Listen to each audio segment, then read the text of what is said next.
tinggi di pergunungan Himalaya, di tengah-tengah puncak yang menjulang tinggi dan glasier berais, terletaknya punca ketegangan yang berpanjangan antara dua gergasi Asia, India dan China. Sempadan bersama mereka, kawasan seluas lebih 2.000 batu yang rumit, telah menjadi tempat pertikaian wilayah dan konfrontasi ketenteraan selama beberapa dekad. Pertikaian sempadan India-China bukan sekadar pergaduhan geografi, ia adalah jaringan kompleks sejarah permusuhan, perhitungan strategik, dan kebanggaan negara. Kedua-dua negara menuntut wilayah yang luas di sepanjang garisan kawalan sebenar yang tidak jelas. Isu sempadan yang belum selesai ini telah membayangi hubungan dua hala, menghalang kerjasama, dan mencetuskan rasa tidak percaya. Memandangkan India dan China telah memodernkan tentera mereka dan menegaskan diri mereka di pentas global, kepentingan dalam pertikaian sempadan ini semakin meningkat. Kemungkinan konflik yang lebih besar meletus di rantau yang tidak menentu ini semakin besar. Masyarakat antarabangsa telah menyaksikan dengan kebimbangan yang semakin meningkat apabila ketegangan antara India dan China meningkat.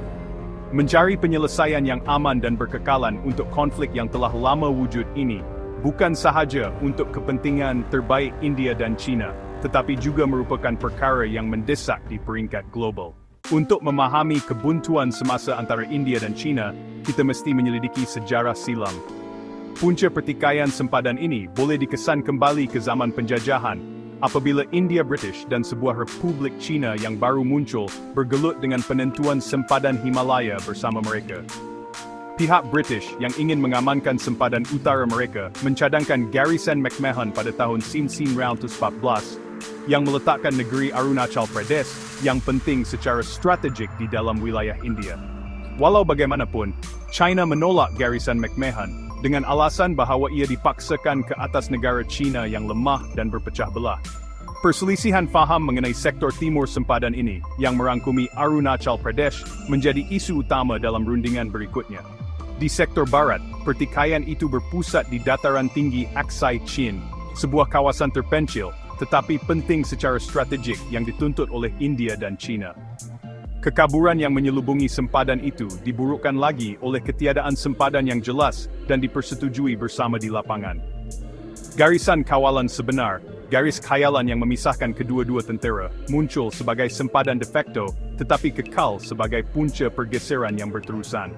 Ketiadaan sempadan yang dibataskan secara rasmi mewujudkan ruang untuk salah tafsir, pencerobohan, dan kebuntuan ketenteraan. Walaupun beberapa pusingan rundingan dan usaha untuk menyelesaikan isu sempadan, India dan China gagal merapatkan perbezaan mereka.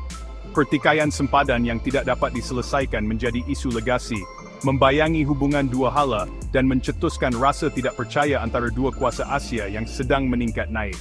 Peristiwa lalu ini terus membebankan masa kini, menghalang usaha untuk menjalin hubungan yang lebih kooperatif dan stabil. Tahun 1962 menandakan detik penting dalam hubungan India-China. Apa yang bermula sebagai siri pertempuran kecil di sempadan di sepanjang sempadan Himalaya yang dipertikaikan telah meningkat menjadi perang besar-besaran antara dua gergasi Asia.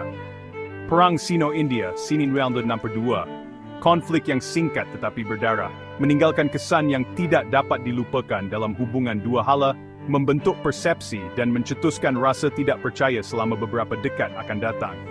Perang itu dicetuskan oleh gabungan faktor yang kompleks, termasuk pertikaian sempadan yang tidak dapat diselesaikan, perbezaan ideologi, dan ketegangan geopolitik. Keputusan India untuk memberikan suaka kepada pemimpin rohani Tibet Dalai Lama pada tahun 1959 semakin memburukkan lagi ketegangan dengan China, yang menganggap langkah itu sebagai cabaran langsung kepada kuasanya. Berlatar belakangkan permusuhan yang semakin membara ini, insiden sempadan menjadi semakin kerap dan serius. Pada Oktober 1962, tentera China melancarkan serangan besar-besaran merentasi sempadan yang dipertikaikan, mengejutkan tentera India. Tentera India, yang tidak bersedia untuk perang di altitud tinggi dan dihalang oleh cabaran logistik, mengalami kekalahan yang memalukan. Dalam tempoh sebulan, tentera China telah mara jauh ke wilayah India, menawan sebahagian besar tanah di timur laut. Perang itu berakhir dengan gencatan senjata unilateral yang diisytiharkan oleh China selepas ia mencapai objektif ketenteraannya. Walau bagaimanapun, kesan politik dan psikologi konflik itu sangat mendalam. Kekalahan India menghancurkan imejnya sebagai kuasa utama di Asia dan menyemai benih ketidakpercayaan yang mendalam terhadap China.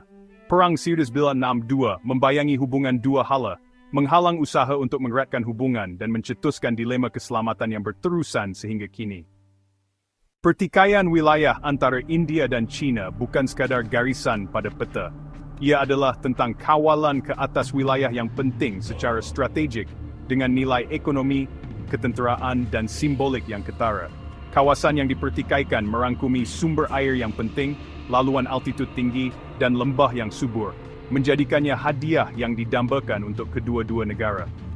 Di sektor barat, dataran tinggi Aksai Chin penting secara strategik kerana berdekatan dengan wilayah Xinjiang, wilayah yang bergolak di barat China. China telah banyak melabur dalam pembangunan infrastruktur di Aksai Chin, membina jalan raya dan pos tentera untuk mengukuhkan cengkamannya ke atas wilayah itu. Dataran tinggi itu juga menyediakan China dengan penghubung strategik ke Tibet, seterusnya meningkatkan kedudukan ketenteraannya di rantau ini. Arunachal Pradesh di sektor timur merupakan kawasan panas biodiversity dan menempatkan beberapa sungai penting yang mengalir ke India dan Bangladesh. Kawalan ke atas Arunachal Pradesh akan memberi China pengaruh terhadap keselamatan air India, faktor kritikal dalam konteks perubahan iklim dan peningkatan kekurangan air. Lebih-lebih lagi, kedudukan negeri itu berdekatan dengan koridor Siliguri, jalur tanah sempit yang menghubungkan negeri-negeri Timur Laut India dengan seluruh negara, menjadikannya penting secara strategik untuk integriti wilayah India. Di sebalik nilai strategik mereka, wilayah yang dipertikaikan juga mempunyai kepentingan simbolik untuk kedua-dua negara. Bagi India, Arunachal Pradesh adalah sebahagian daripada wilayah negaranya, dan sebarang kompromi terhadap kedaulatannya dilihat sebagai tidak boleh diterima. Sebaliknya, China memandang tuntutannya ke atas Aksai Chin dan Arunachal Pradesh sebagai soal hak sejarah dan kebanggaan negara. Kepentingan simbolik yang dikaitkan dengan wilayah ini menjadikannya lebih sukar untuk mencari penyelesaian yang boleh diterima bersama untuk pertikaian sempadan. Sempadan antara India dan China, sering dirujuk sebagai garisan kawalan sebenar, adalah punca ketegangan dan ketidakjelasan yang berterusan.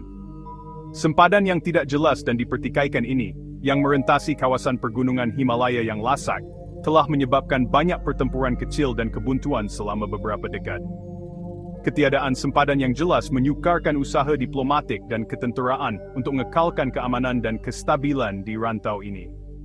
Dalam beberapa tahun kebelakangan ini, pertikaian sempadan telah menyaksikan beberapa perkembangan penting. Kedua-dua negara telah meningkatkan kehadiran tentera mereka di sepanjang garisan kawalan sebenar yang membawa kepada peningkatan ketegangan dan pertempuran sekali skala. Rundingan diplomatik telah diadakan, tetapi kemajuan kekal perlahan dan sering dipenuhi dengan halangan. Keadaan terus berkembang, dengan kedua-dua negara berusaha untuk menegaskan tuntutan mereka sambil mengelakkan konflik besar-besaran. Masyarakat antarabangsa memantau dengan teliti pertikaian sempadan India-China, menyedari potensi kesannya terhadap kestabilan global.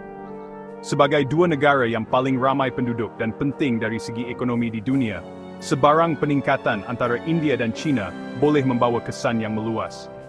Sekutu dan negara jiran memerhati dengan kebimbangan, menggesa kedua-dua pihak, mencari penyelesaian secara aman, dan mengelakkan tindakan yang boleh membawa kepada konfrontasi yang lebih besar. Walaupun menghadapi cabaran, usaha untuk mencari penyelesaian yang berkekalan untuk pertikaian sempadan diteruskan. Saluran diplomatik kekal terbuka, dan kedua-dua negara telah menyatakan kesediaan untuk terlibat dalam dialog. Langkah-langkah membina keyakinan, seperti latihan ketenteraan bersama dan talian hotline komunikasi, bertujuan untuk mengurangkan risiko salah faham dan konflik yang tidak disengajakan. Jalan menuju penyelesaian tetap adalah kompleks dan tidak menentu. Tetapi harapan untuk keamanan dan kestabilan mendorong rundingan yang berterusan.